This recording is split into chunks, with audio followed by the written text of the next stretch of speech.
Oi, bem-vinda a mais uma aula. Na aula de agora, nós iremos aprender sobre os substantivos, certo? Quais são os substantivos, o que são, o que significa. São as palavras que nomeiam os seres em geral, objetos, lugares, sentimentos, entre outros, e nós iremos ver quais são as classificações desses substantivos, tanto no inglês como no português. Então, nós temos os substantivos próprios, que são os nomes que damos às pessoas, cidades, estados, países, como Richard, Brasil, Dublin. Temos os substantivos comuns, que são os nomes que são comuns a todos os seres da mesma espécie, mas também para coisas, né? Lugares como, por exemplo, livraria, cidade, museu, são substantivos comuns, né? Temos os substantivos concretos, que são aqueles que nós nomeamos e indicamos seres reais ou imaginários, como casa, bruxa, herói, certo? Agora, é importante lembrar que o mesmo substantivo ele pode ter mais de uma classificação. Ele pode ser considerado comum e, ao mesmo tempo, concreto, como casa, por exemplo, certo? Temos os substantivos abstratos, que são os que nomeamos qualidades, sentimentos, como exemplo, bondade, paz, raiva. Temos os substantivos compostos, que são aqueles que possuem mais de uma palavra na sua forma, mas às vezes eles aparecem de uma maneira que dá a ideia de que é uma palavra só, como por exemplo esses dois aqui, esse no inglês e esse no português, porque existe em ambas as línguas. Então, gira, sol, são duas palavras, mas que se tornou apenas uma. Então, ao olhar, nós pensamos que é apenas uma palavra, mas são duas palavras. Então, às vezes engana por causa disso.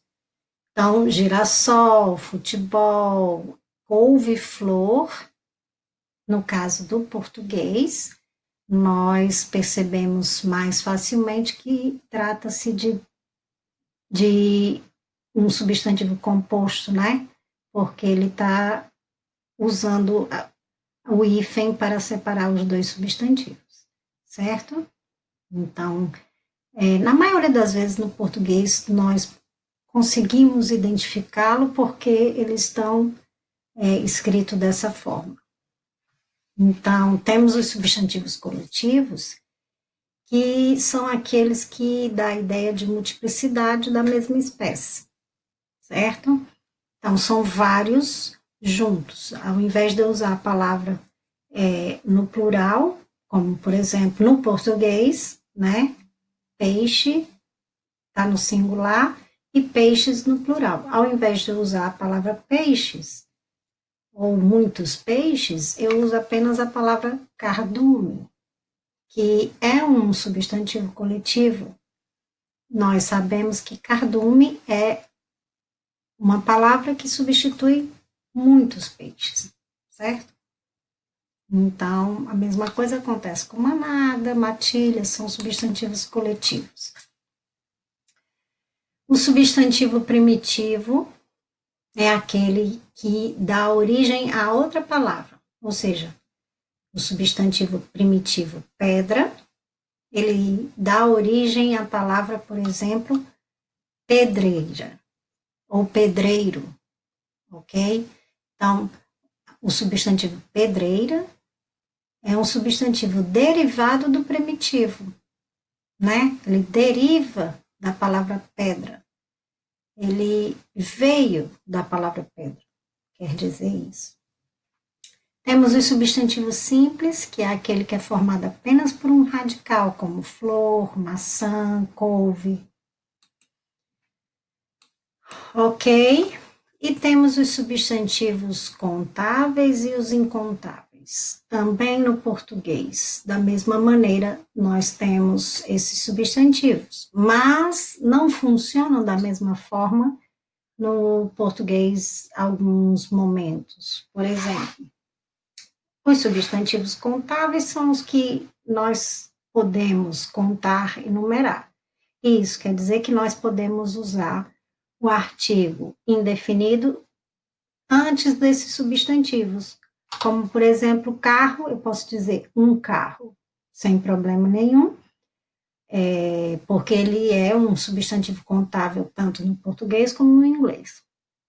Enquanto que os substantivos incontáveis, a definição é a mesma em português, são os substantivos que não podemos contar. Isso quer dizer que não podemos usar o artigo indefinido diante desses substantivos. Mas tem alguns substantivos que, embora eles sejam incontáveis também no português, nós podemos usar o artigo indefinido, mas no sentido metafórico, por exemplo. Porque nós sabemos e entendemos que tem uma outra palavra no meio entre o artigo e entre o substantivo. Como, por exemplo, no inglês eu jamais posso dizer um café, ok? Não posso dizer a coffee, jamais. Então, eu tenho que colocar um pacote, uma xícara de café, essas palavras entre o artigo e o substantivo café, né? No português, embora nós tenhamos que fazer a mesma coisa, às vezes, pelo contexto, nós compreendemos que trata-se ou de um pacote ou de uma xícara de café. Então, a gente pode falar um café, por exemplo, com a ideia de que seja uma xícara de café. Mas ele também é considerado incontável para nós. Então, nós iremos aprofundar mais, certo? Sobre esse assunto no futuro. Espero que eu tenha apenas conseguido esclarecer o que se trata e quais são os substantivos, quais são as classificações. Porque a ideia dessa aula era apenas demonstrar quais eram as classificações dos substantivos. Obrigada por baixar mais um vídeo. Continuem baixando. Espero que estejam gostando. Até o próximo vídeo.